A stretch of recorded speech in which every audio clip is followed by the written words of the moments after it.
Welcome back to Football is King here on Pick Swap Media. Ryan Coyle, Nick McClay, Matt Coates back for another episode. Pretty full one today. Last week we touched strictly on college football and kind of went through the coaching carousel as well as the conference championship matchups from last week. This week we're going to touch on some breaking news that came out this afternoon. We won't get too far into the weeds, but kind of just talk about what's next for Michigan as some allegations and some details continue to come out from why Sherrone Moore got fired. Then we're going to talk about the college football playoff came out. I've seen enough people bitching and complaining about the Miami Notre Dame. So we're just going to touch big picture, kind of like first glance at the bracket, who you think has an easy path, maybe a dark horse in your favorite as of now. Next week, we'll really dive into those matchups.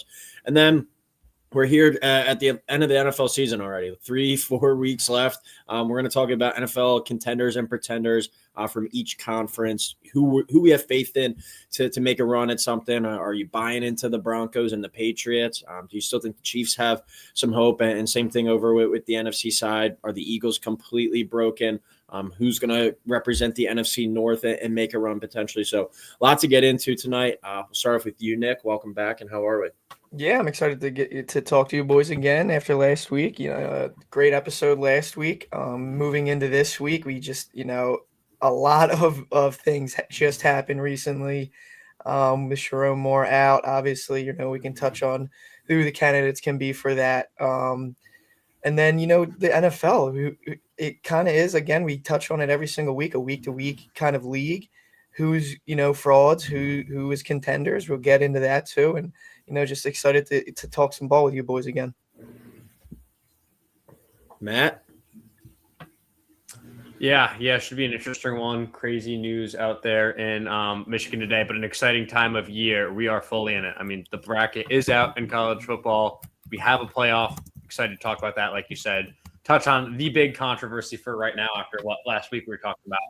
The championship weekend wasn't going to have too many implications, but we can touch on that. And then, football in the NFL. We're getting down to it. Exciting stuff. NFC powerhouses, what's going on there, what's going on with the Eagles. NFC North is a fun one that I think you can have a lot of interesting takes on. So interesting to see what we get into there. All right, so we're going to start it off with the breaking news from today. Sherrone Moore fired from the University of Michigan. This kind of came out of nowhere. I don't really think anyone saw this happening because it was for cause. So that means he did something that was, I guess, in his contract in the university's agreement that he would not conduct himself with. And it's rumored that he was in an inappropriate relationship with someone on the football staff. Won't get too much into the rest, but he's fired for cause. So he is immediately gone. I saw something on Twitter earlier too, like Michigan had known about this for a while, obviously, but waited till this week to make that official move and actually fire him because of last week was signing day as well. Just goes to show you how kind of messed up college sports can be at sometimes, that they kind of push off a pretty serious situation like this and they move it to next week just to keep some recruits. But now Michigan's without a head coach. Biff Poggi is now the interim. There's no chance that he'll be the head coach come next year, but one of the wildest coaching carousels, coaching cycles that we've ever seen goes on over these last few weeks. And here's Michigan, one of the biggest brands in college football, now without a head coach. Do they go in and are able to poach one of these big name head coaches from another school? Are they able to kind of get one of these big name assistants? I've seen the name Jesse Minter, the former defensive coordinator at Michigan. He followed Harbaugh to the Chargers. Does he come back potentially as well? My first name off the bat, I don't know if you guys think this is crazy, but my first name was Marcus Freeman. With the whole Notre Dame situation, getting left out of the playoff, not being in the conference, and Marcus Freeman, a coach that I think really could coach it anywhere in the entire country. And I know he went to Ohio State. He's got that Ohio State bloodline, so that doesn't really help the cause. But if Michigan wants, they can go out there. We saw what they paid to Bryce Underwood. I'm sure they could pony up and get Marcus Freeman a raise as well. Who knows? Is Michigan a better program than Notre Dame? I mean, they did win the national title more recently. Historically, maybe you would still value Notre Dame, but does Marcus Freeman kind of want to make a move after getting kind of shafted with this inability to play in a conference title game? I think that had something to do with it. So Marcus Freeman was the first name to pop into my head. Does he want to actually make that move? I don't know. That remains to be seen, but we'd love to know what you guys think about that and the potential of him actually leaving Notre Dame and going to Michigan. Yeah, I mean, you touched on it. Even with how insane, this coaching carousel has been this season, who thought that it could get, even crazier? Now we have one of the top jobs in the country available in a year where we saw a ton of surprises. We had, another wrinkle right before the college football playoffs. And now that leaves Michigan in, a tough spot for the future right now with, it being so late in the season, so many other teams already hiring their guys and making moves. Where does, Michigan go? This could have some effect on the current guys on the roster now, maybe wanting to leave, even the recruits, coming in, the recruits that just signed. Does Bryce Underwood want to stay? That's a guy that they invested a lot of money in, and you have to bring someone like that in or someone in to keep him around. This has a big, trickle down effect here from the top coaching candidates. I mean, you touched on it. Jesse Minter, does he want to come back? Maybe he doesn't go the NFL route again, doesn't get a head coaching job, wants to come back. They bring a familiar face in, but it kind of like that doesn't really fit into the timeline with the NFL. And if the Chargers are going to be in the playoffs, they're not going to be able to kind of poach him until the end of the transfer portal. You touched on Biff. He's going to be the interim coach. Maybe they just ride that out until they, do a full coaching search. Maybe that gets done and figure out where they really want to go. Marcus Freeman, I think his phone's going to be ringing, obviously with his past. But you touched on the Ohio State ties. I don't really know how much that plays into it. But, the timing of all this is kind of screwing Michigan right now, especially with signing day just happening, transfer portal. Teams have already established their head coach, bid out their roster. So, that they can get their roster for next year, set up that plan. Now they got to, restart, do it all over again. There aren't a lot of options out there, but, I'm kind of sure that they'll start poaching at some of the top guys. Yeah, for sure. And Nick, totally in agreement with you. And Ryan, yeah, definitely not blasphemous to say Marcus Freeman. I mean, when the Giants first fired Brian Dable, and I mean, obviously it's still processed, his name came up in that. If there's a head coaching job of any importance or grandeur, his name will come up based on what he has done in that program since Brian Kelly left. Is it likely he'll leave? I personally find it unlikely. And I think, Marcus Freeman aside, just this job in general, I'm interested to see the kind of counterbalance between Michigan, an elevated and elite program, versus how someone views just walking into a dumpster fire that is that program right now. Obviously, with allegations, news, crazy things going on, does that impact a potential coach looking to be poached? Do they want to walk into a room, a situation that's going to be in flux and going to kind of be weighed down by however this is resolved? This is something that will haunt them for some time. There could be sanctions involved. There could be punishments as a result. So I'm interested just in general how that is going to impact their search. Really interesting one. And I'll bring up another NFL name.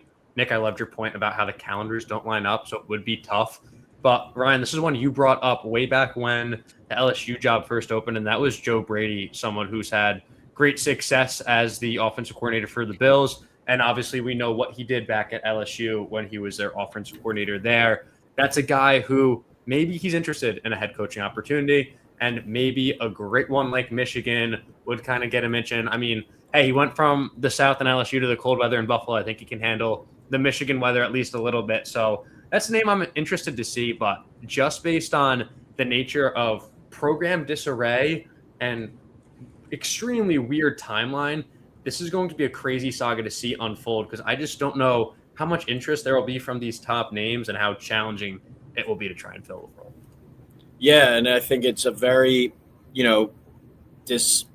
unfortunate timing for Michigan having to make this move now, because as we touched on, like, you're not going to get a guy. I mean, it would be the funniest thing ever, and I would love it if Lane Kiffin, like, if you plugged him and got him to Michigan, but, like, you're not going to get any of these guys that just made that move, and you've had guys like Kalen DeBoer shut down any rumors that he wanted to leave Alabama for Penn State. His name is at the top of some of these coaching lists if you look up some articles.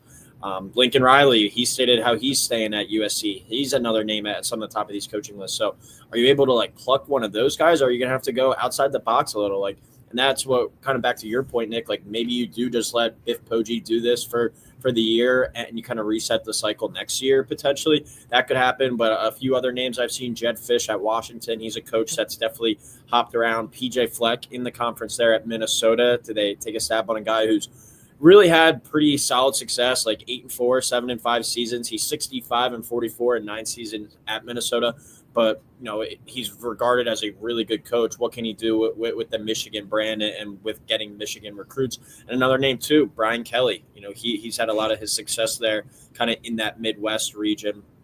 Do you take a potential look at him? So a bunch of names. I think Minter definitely makes a lot of sense as well, but he's a guy too that if he sees himself in the future in the NFL, I would just stay there at this point, because I think within the next couple of years, the way that hardball kind of program runs, those coaches all find their way to get elevated. So going to be a pretty hectic couple of weeks here coming up for Michigan, because you got to move fast with the portal opening up soon. See kind of what maybe some domino effects, like if Alabama does lose to Oklahoma, do they go in and are they able to get the board? I think you're gonna have to wait at least till those playoff dominoes fall down to really kind of get a grand scheme picture of what could happen, or they just go and they make a move and poach one of these coaches outside the playoffs. So any closing remarks here kind of on this Michigan situation before we get over and start to kind of look at the college football playoff? No, other than that, you touched on the bigger names like DeBoer, Lincoln Riley. I know their names got taken out of the Penn State job, but kind of how do they value that job compared to this Michigan job? In their eyes, is Michigan a better job than Penn State? Who knows? I've been hearing Drink's name getting pulled out from Mizzou, even though he just signed. So there's still big names that are getting linked to Michigan right now, and right now. I think you're right, Rye. I think they kind of hold off until you see what Alabama does and hold out with Biff, see, how the chips fall, and kind of just be patient with it, because you don't want to, force yourself into a hire that really leaves this program, not in a good spot. So I think and at this point in their job search, I think they kind of just have to wait it out right now. All right, let's move over and start talking about the college football playoff. The bracket comes out this Sunday. Obviously, the big news, Notre Dame gets left out. Miami gets put in. Notre Dame throws a hissy fit about it. They opt out of their bowl game. But I'm done with all that discussion. We have the bracket in front of us. Let's talk ball now. Full bracket from top to bottom. Indiana, the number 1 seed after defeating Ohio State in that Big Ten title game. Ohio State goes to number 2. Georgia at 3. Texas Tech at 4. Those are your 4 teams with the byes. Oregon slides in there at number 5. Number 6, Ole Miss without Lane Kiffin. Number 7, Texas A&M. Number 8 is Oklahoma. They will be hosting number 9, Alabama. A&M will be hosting number 10, Miami. Ole Miss hosts number 11, Tulane, who they already actually met up this year. And Ole Miss took care of business in that one. And Oregon will be hosting number 12, James Madison. So you actually get 2 group of 5 teams in there. This is kind of, I think, a make or break season for them. These group of 5 teams, especially if both of them wind up getting blown out, we might see the group of 5 team kind of get eliminated. But, I'll start with you, Matt. Just seeing this bracket, preliminary thoughts. Is there a game that you're most looking forward to in the first round, or, looking forward to the second round, a potential matchup, or just a big picture thought like, wow, Georgia actually has a potential cakewalk to the final? Anything that really caught your eye when it first came out? Yeah. First thing that caught my eye when it came out is there are 2 first-round matchups that I'm really excited about, and that's Oklahoma, Alabama, and Miami versus Texas A&M. I saw those 2 games, and I'm like, wow, obviously there's 2 group of 5 schools in there. People have different opinions, but I see 2 matchups that have a chance to be really exciting. We've talked about it so many times. Oklahoma is such an interesting team that seems to go as the engine John Mateer goes, and that can be for exceptional Heisman-level performance or not so great with turnover-prone performances, matched up against an Alabama team where we've also seen some highs and lows coming off that loss to Georgia, where they didn't look super competitive in that SEC championship. And then Miami, Brian Coyle's favorite school in the universe, going up against a good Texas A&M team. I think those are 2 teams who have an opportunity, an option to be really fun, really exciting. Excited to see what Marcel Reed does on this stage. So 2 big games that I'm really excited for to start off, because we know in the history of the playoff, there are lots of blowouts. So those 2 games I have circled, and I'm like, I think these are going to be a fun viewing experience. Yeah, I agree with that, man. I think the Alabama-Oklahoma one, to me, I think is going to be the most intriguing. I think I saw the spreads like 1.5. I think that could go either way. It kind of depends on that Oklahoma defense. That defense is unbelievable. And if they can stop Ty Simpson, stop Ryan Williams, and get into the backfield and make Ty Simpson rush, we saw what Georgia did. Just get to Ty Simpson and pressure him and make him think about things. And I think that's what Brent Venables' defense can do to you. And I think that matchup to me is the most intriguing. And you touched on the A&M Miami one. We've been big advocates on that. And Miami was not going to be this team to make the playoffs from the start of the jump. And they kind of proved me wrong. I didn't think Carson Beck is like that. Personally, I still don't think he's like that. But I think they kind of proved a lot of people wrong that they couldn't bounce back from the tough losses that they've had. But I do think A&M can make a run. I think it's just tough with the next matchup, with that being Ohio State. I think Ohio State, even though coming off that Big Ten loss, I still think they're, in my opinion, the betting odds favorite to win too. But I still think that they're the team to beat in this bracket, Ohio State. Yeah, the thing that caught my eye at most when this bracket came out was the potential second-round matchup between number 5 Oregon and number 4 Texas Tech. Now, that is if Oregon gets past James Madison. I think they're like a 20.5-point favorite, so should be able to at least win that game. We'll talk about a cover next week potentially, but I think that would be a really intriguing game because Texas Tech, we talked about it last week, guys. They've won every game this year by double digits. And I forget the final score last week against BYU, but they did win every game as well by 20 or more. Yeah, so last week they covered that number as well and won by 20. So Texas Tech has really beaten everything in front of them this year besides that Arizona State game that they lost.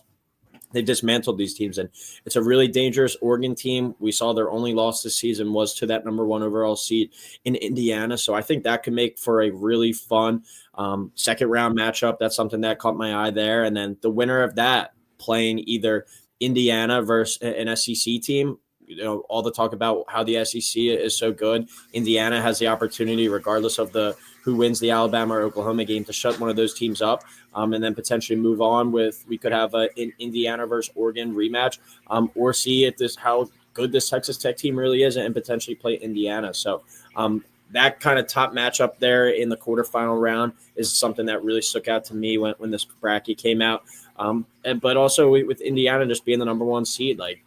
Well, I'll go over to you, Nick. Do you really think that team can go and win it all? Do they really have the magic sauce? Because they're going to have to beat an SEC team. Then they're going to have to either beat a really dangerous Oregon team, a Texas Tech team that we've seen blow out teams all year, and then probably, if I had to bet money on it, Georgia or Ohio State. They're going to have to take down Ohio State again, or maybe even Georgia in that national championship game. So do you think the way the bracket shook out, is that in favor of Indiana potentially making a run to win this whole thing? I'll be honest, I don't know if it does. I know Indiana has looked dominant all season, and they rightfully probably have the Heisman right now with Mendoza, and that defense just shut down Ohio State. But I just think there's so much in the SEC that could, like Alabama and Oklahoma facing a team like Indiana. I think either one of them could take it to them. And you touched on it with Texas Tech. I think Texas Tech is alive right now. Now I know, we were going to talk about sleepers, and I know that they're a 4 seed and get a bye, so I don't really think they are a sleeper. But I think this Texas Tech team is, legit. Their defense is probably top unit in the entire country. They only allowed 20 points in one game this season, and it was when they played Arizona State, and they had a freshman backup quarterback playing. So they've only allowed over 10, or they've allowed just over 10 points per game this whole entire season, Texas Tech. So I think if they draw Oregon, I think that's a team that they can beat. I think this defense can take Oregon, can put pressure on Dante Moore, cause a lot of problems for him. You got Jacob Rodriguez, who's all over the field, just had double-digit tackles in the Big 12 championship game, and then David Bailey, who had 13.5 sacks this whole entire year, leads the entire country in total pressure. So I think that Texas Tech team is alive on that top portion of the bracket. Yeah, for sure. Nick, you brought that up. I was going to talk about that later. I just pulled up the betting odds too, and I think it's fair to call Texas Tech an underdog because we're talking about that potential Oregon matchup. Oregon has better odds to win the whole thing right now, plus 750. Texas Tech at plus 800. I think Texas Tech It's like 5th or 6th in those total odds. So I think that's totally fair. And that was another thing I was going to toss my hat in the ring. The one thing that I think will be interesting to see with them is it's a blessing and a curse to win in the manner they have, because once you face adversity in the college football playoff, which they will, against an Oregon type or an SEC type school, we don't really know how they're going to react. They're almost suffering from success. Their games have not been coached up to test them for these moments where they will feel pressure. So I'm fully with you on that one. Also a big fan of what Texas Tech is doing and their elite defense. And then back to your point, Ryan, does Indiana really have a shot to win it all? I'll give them their flowers. Yeah, it's a tough draw. And you said they're going to have to beat some real teams. But you know what? Whoever wins it all will beat some tough teams to win a championship. But after beating Ohio State, not something I thought they were going to do. I was calling Ohio State the complete team. I think just about everyone in the country was. That's what it looked like. They went there. They beat them in the Big Ten championship game. I think they deserve some props and credit for that. Fernando Mendoza has played excellent all season long. So, yeah, they definitely have a shot. And if you're going to win a championship, you have to be an SEC team. You have to win multiple hard games in a row. And I definitely think they have the capabilities. They proved that last weekend, but it is not going to be easy. Yeah, and when you look at the odds as well, I know you were kind of touching on it, Matt, but Ohio State at plus 230, they're actually the favorite. So, that obviously could change over these next few weeks based on the results of some of these games. But I think that's saying right now Ohio State would still be a favorite over Indiana, most likely, if they were to rematch in the title game. And I think the most impressive thing from that Big Ten title game was that Indiana defensive line. I think it was 5 sacks on Sayin in that one. And the matchup earlier in the year against Oregon, they had 6 sacks in that game. Those are 2 of the better offensive lines that have been able to keep their quarterbacks upright for the entire year. And the Indiana defensive line, and we've been talking about all year Mendoza and that offense, that Indiana defense, it was really kind of the game changer in that one. And I think they caught a lucky break, obviously, with that missed chip shot field goal by Ohio State. But still, that's a team that has a winning identity, winning culture to them. I could certainly see them holding up that trophy at the end. But if they did have a rematch with Ohio State, I would have a hard time picking them to do it twice. But one of those things, they might just have that magic and that vibe to them this year. So when you go through the entire odds, Ohio State plus 230 is the favorite, Indiana plus 270, Georgia plus 550, Oregon plus 750, Texas Tech plus 850, A&M 20-1, Alabama 25-1, Ole Miss 25-1, Miami 25-1, Oklahoma 50-1, James Madison 60-1, and Tulane 80-1. So to kind of wrap up the college football discussion for tonight before we head over to the NFL, we'll break down all those first-round matchups next week. But, guys, I want you to pick you're looking at the odds, one team out of kind of that favorite mix. So I'll probably cut it off at Texas Tech plus 850. So Texas Tech, Oregon, Georgia, Ohio State, Indiana, one of those teams that you'd probably have to, if you had to pick the winner today, which one would you take? And then 20-1, which is A&M, and on down, a team to make a run and maybe have a chance to win it all. Because if you remember last year, Ohio State was actually the 8th seed, and they go on and win it all. And I think Notre Dame was the 7th seed who they play in the title. So those teams with the buys didn't really fare that well last year. I'll start it off with my pick. Georgia was my pick at the beginning of the year, plus 550 to win it all. I think we saw that ass kicking last week against Alabama. I'm going to still ride with them and take them. I think they have that winning magic, that fourth quarter identity to them, and they find a way to win games. Gunnar Stockton has been great all year. So I'm going to stick with my team from the beginning of the year, Georgia there, plus 550. And as much as it pains me to say it, Miami at 25-1, I think it is worth a look, because when we saw Miami playing at their best, they looked really good. Does Carson Beck fold under pressure and make some ill-advised throws down the stretch? That is usually going to be their downfall and why I was so against them coming into the year. But I think they could definitely take down A&M. A&M, I think it was kind of a fraudulent 11-1. And then Ohio State, like Miami, I think their defensive line could give Ohio State's offensive line some trouble, just like Indiana did. Julian Sayin in his first playoff matchup, what does he look like? And Miami, when we've seen them be good, we've seen them really good. So I think Miami could definitely upset Ohio State if they got there. And then you set them up with a potential semifinal matchup against Georgia. I'll kind of take my chances there with my underdog team and my favorite to win it all. So, Nick, over to you, kind of your favorite that you're looking at and your potential dog on the board as well. Yeah, my favorite, I think, even after the loss in the Big Ten championship, I still think Ohio State is the best team in the country. I know that offense only put up 10 points against Indiana, but, I think they can learn from it, build on it, and, not let it happen again. I think, this Ohio State defense is one of the best in the nation. They've proven that, only allowing 17 or more points in a single game this year. They average 8 points allowed per game, literally just over a touchdown. I'm not sure if that's the best ever, but that's the only team in the country right now allowing under 10 points. And the next two teams right behind Ohio State in that category is Indiana, who they just lost to, and Texas Tech.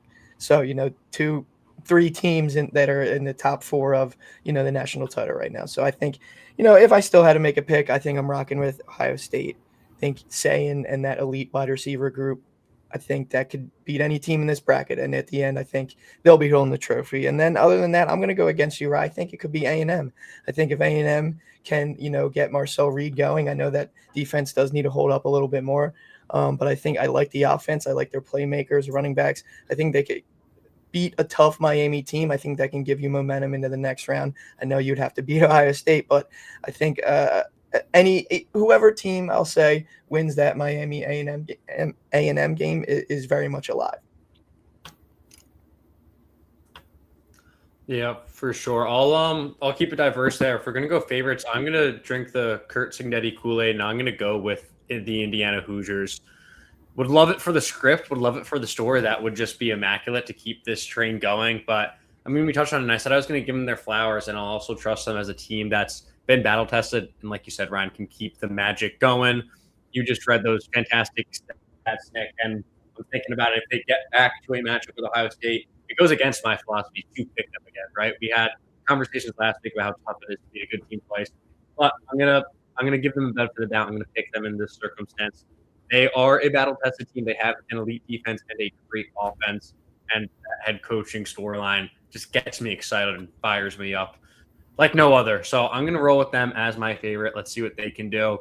Kind of wanted to say Texas Tech, but I didn't. I didn't have the gumption to fully go for it there.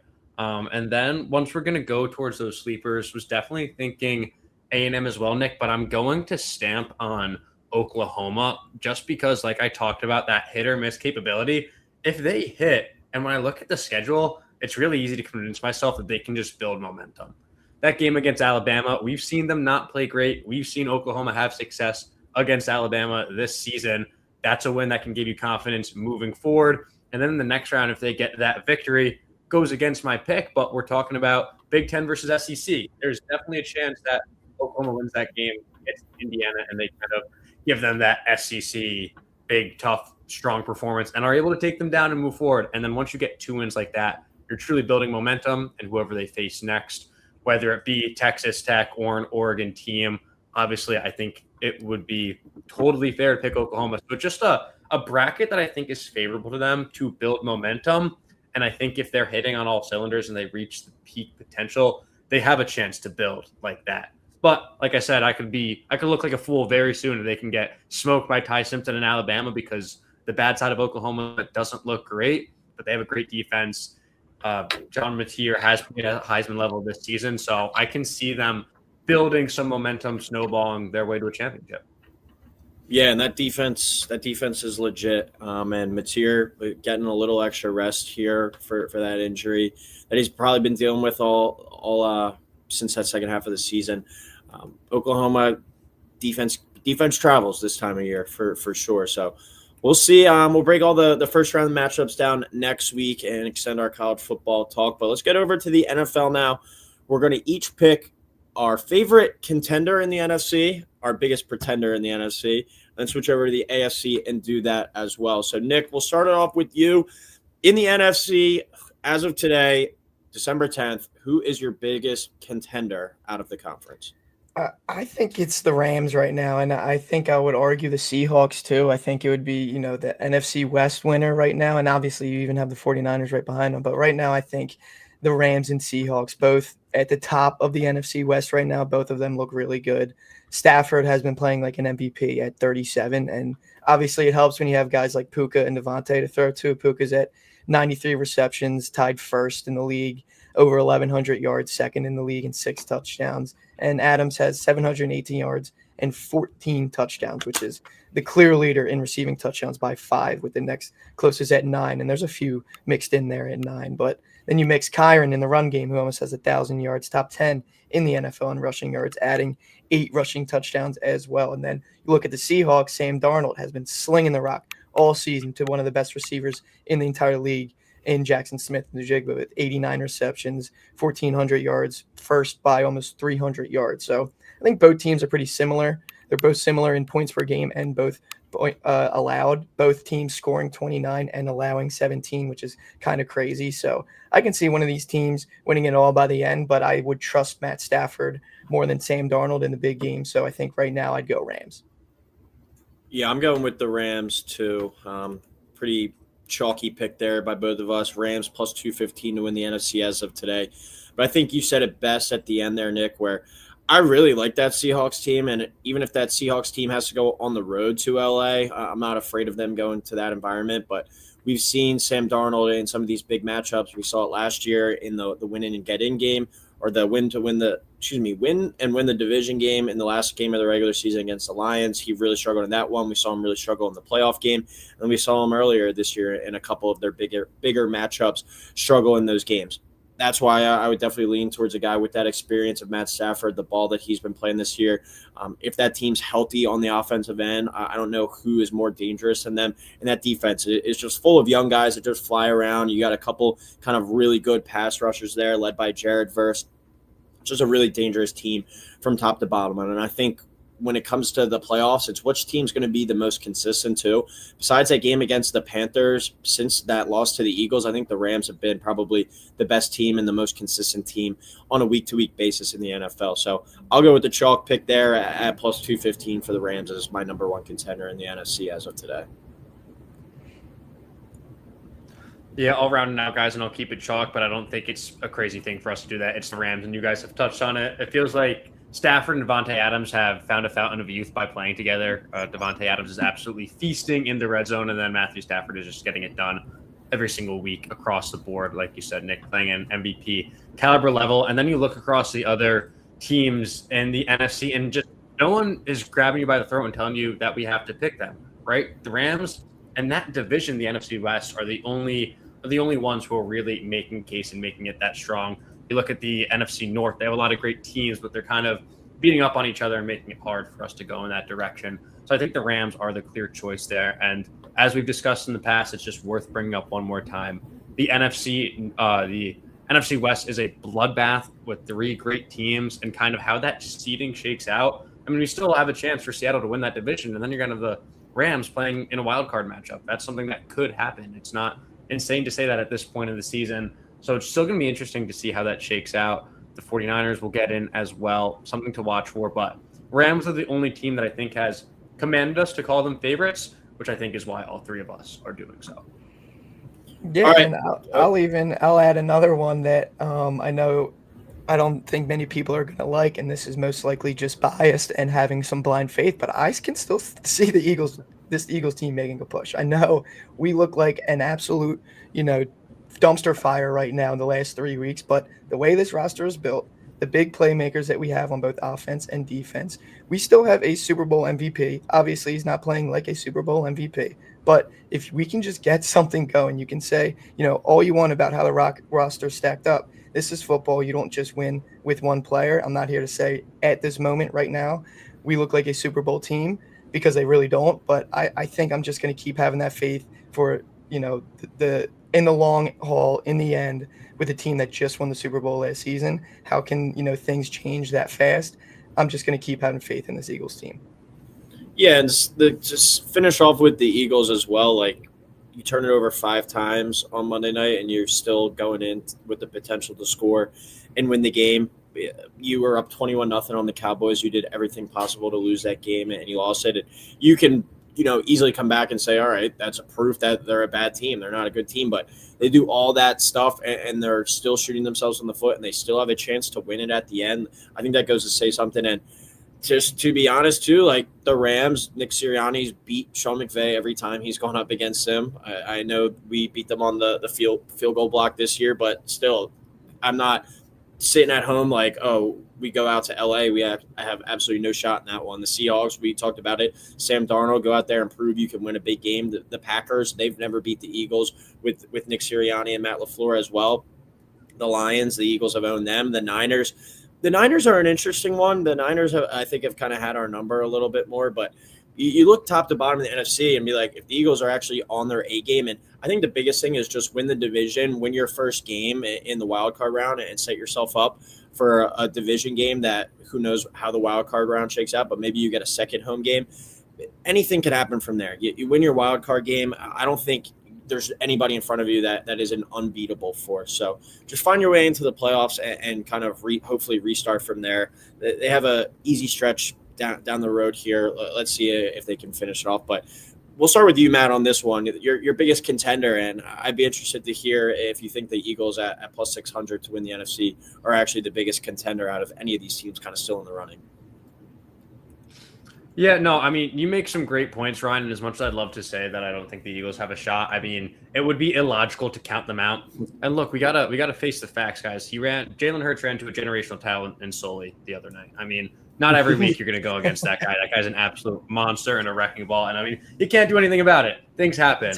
But yeah, you raised some great points, Ryan. Historically, great success against these NFC teams. And when you were going down the line, I was agreeing with you on all points. Like, you guys historically match up well with them. It doesn't look good now, and you guys both acknowledge it, and that's okay. There is time to turn things around. But with that being said, I'm definitely not jumping out right now and picking them, because I think it is important to start building momentum right now. And there's been so much drama and so much buildup, and it seems like you're taking one step forward, two steps back, and that's been the theme of the season. And I think that will be the theme, and eventually how your season ends, because there will be a turning point where you either win it all or you don't, right? That's what happens. 31 teams don't. And I think that's probably going to be part of the Eagles' demise, But I can't sit here right now, say their season is dead, say they have no shot. They have a great roster. They have players that are talented and built for the big moments, which we don't know around the league. Saquon Barkley had an amazing performance all of last season, including those playoff games, especially that one against the Rams always sticks out to me. And you look at some of these other contenders, aside from like Matt Stafford and the Rams, I'm not seeing too much poise and experience from the big names in the NFC. If you guys run into any of these teams in the NFC North, I think you guys should be licking your chops. Caleb Williams has no experience in the playoffs. You look at Jordan Love, that guy's hit or miss. I could see him putting up an absolute stinker in the playoffs. The Lions collapsed early last year to the Commanders. When I'm looking around at these other contenders, there's no one, like you said, Ryan, who sticks out and you're like, damn, we are screwed. So it'd be logical to count you out, but I'm definitely not jumping. I'm definitely not buying my ticket and saying you guys should look out. Nick, biggest pretender for you? Pretender right now in the NFC, I think right now where I just pulled it up. I'm sorry.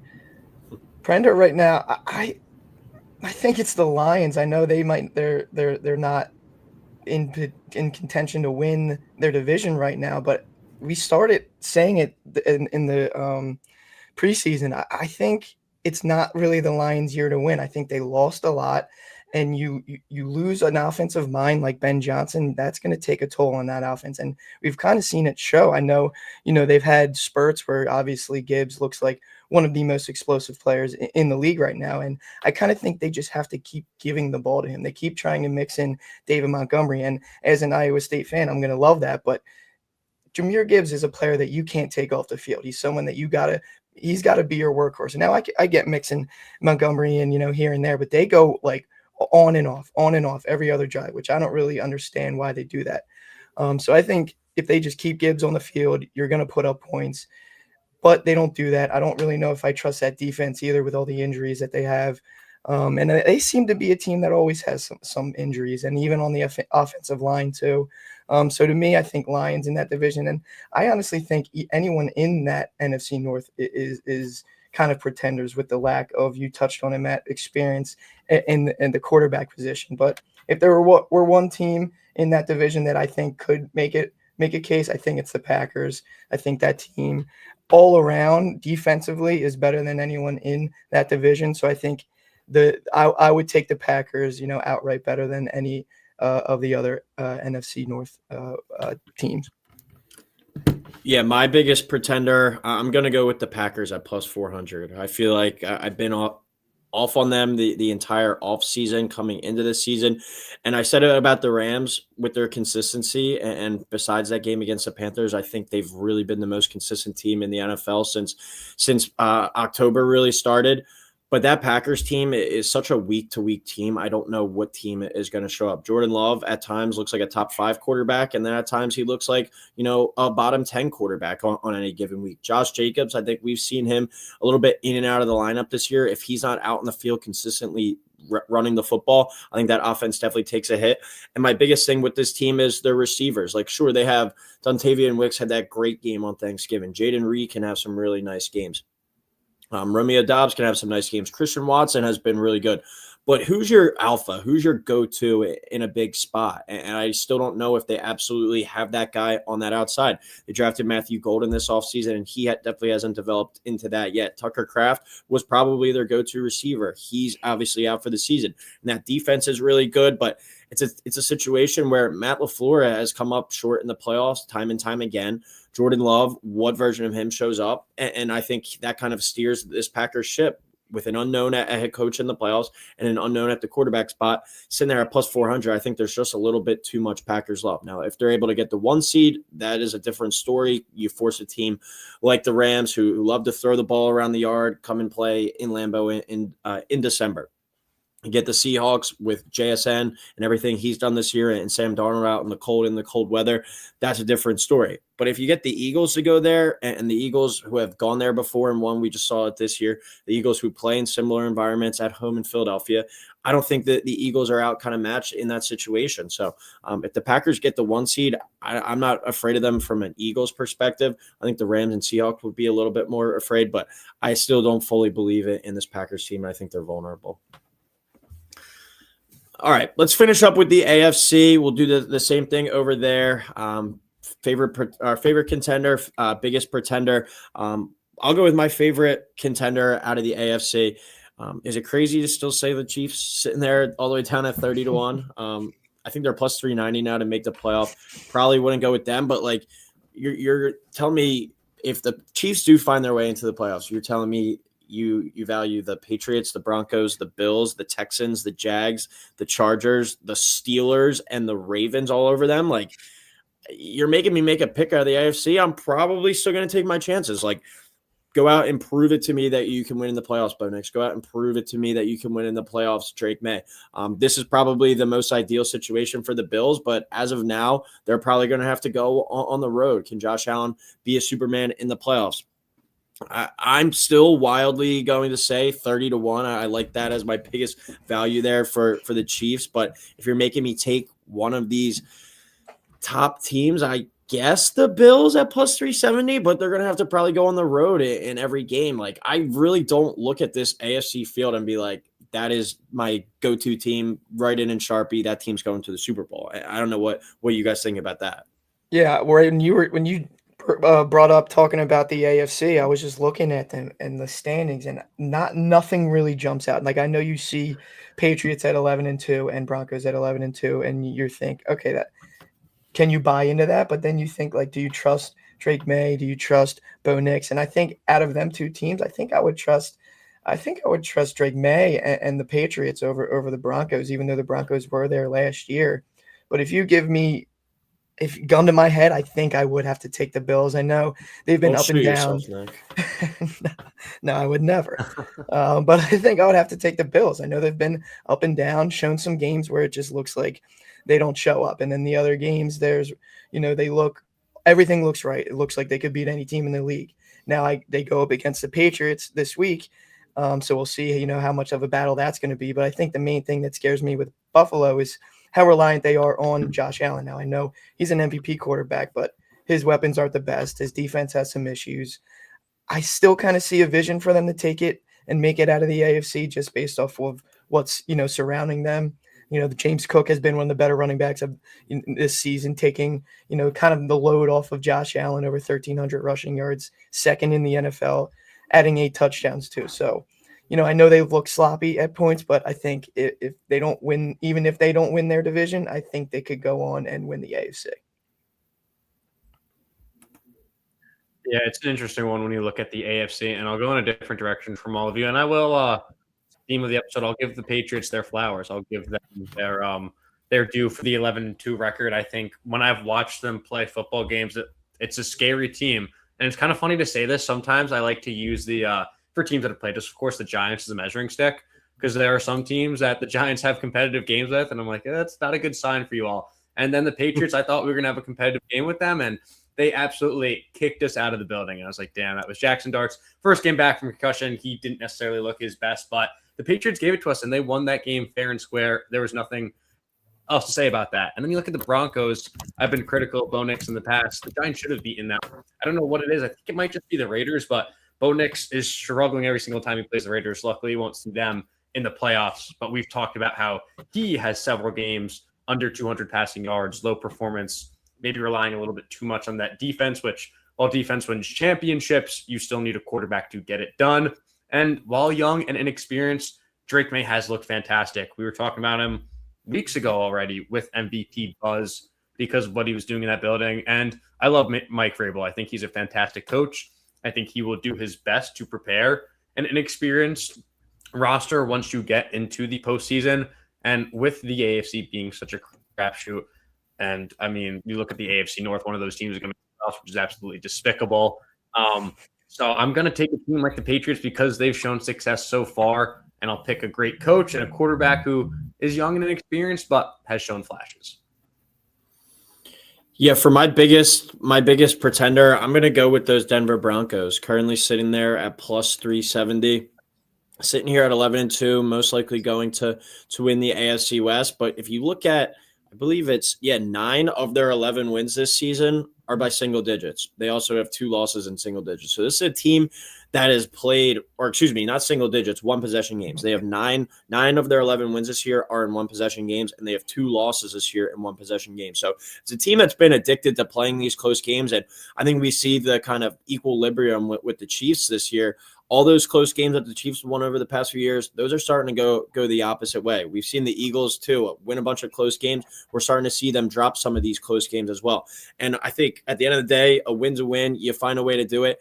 But when you're winning all these close games, one or two of those times, the ball's going to bounce the wrong way. I mean, we saw some really bad performances by this offense this year. We saw them only put up 13 points against the Jets in a 13-11 win. We saw them only put up 10 points in a 10-7 win over the Raiders, 18 points in an 18-15 win over the Texans. And that goes to show you how good the Broncos defense is. But if Bo Nix, 3rd and 10, needs a big first down to extend a drive, is he really a guy that you can depend on, that you can rely on? J.K. Dobbins, too. Don't know if he'll be back for the playoffs, but having to solely rely on RJ Harvey in the backfield is a bit of a question mark for such a young player who's shown some really good flashes, but having another really good running back like J.K. Dobbins would be a nice mix.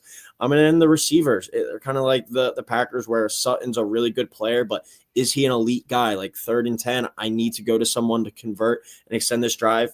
Is Courtland Sutton really the one-on-one player that you need on the outside? I still have my worries about this Broncos team. If they do get the 1 seed, a little bit of a different story, tough environment there, but sitting there plus 370, I could definitely see a team like the Chiefs finding their way into the playoff and they win that first-round matchup in the 7-2 game. I wouldn't be surprised at that at all.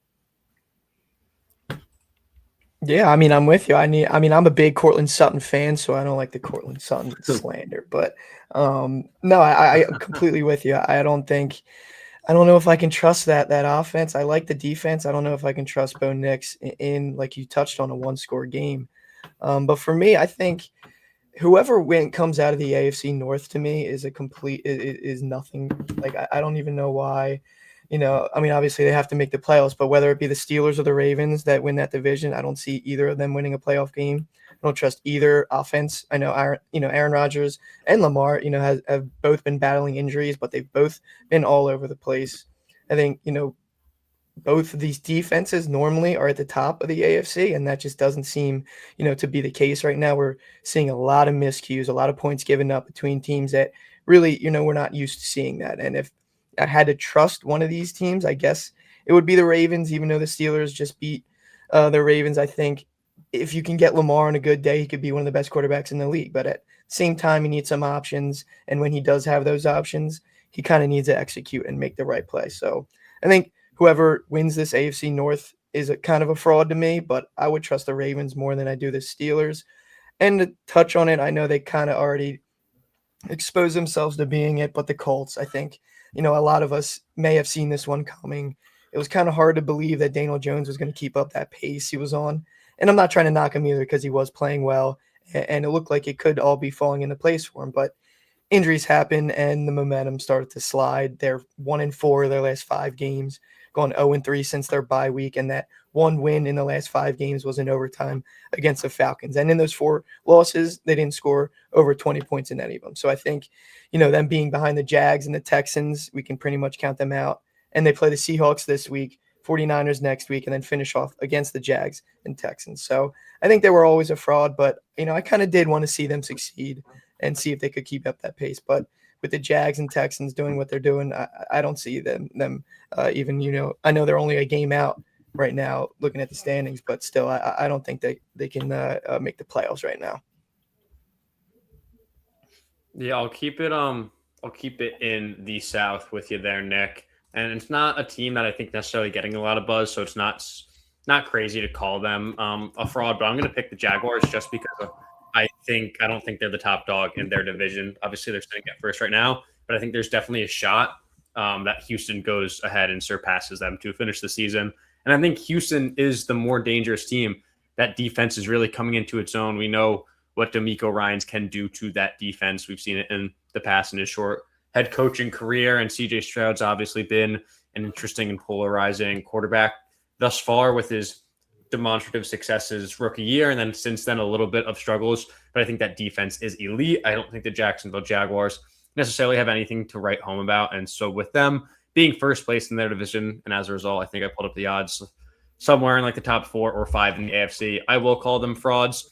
And then just really quick to round out, I'm going to give a little extra credit. We were talking about the AFC North, kind of all in on the Bengals going 4-0 to finish the season and squeak into the playoffs at 8-9. That would be the best thing ever.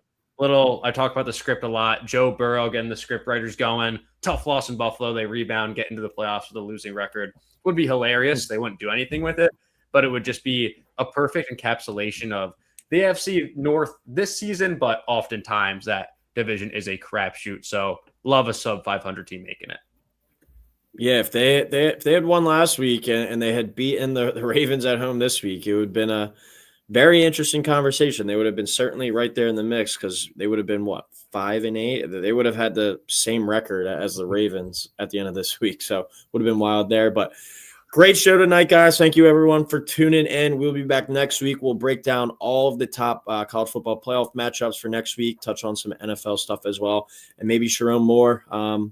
More news about that comes out, and Michigan hires a new head coach between now and then. But as always, everyone, thank you for tuning in. Please like, please subscribe, and we'll talk next week.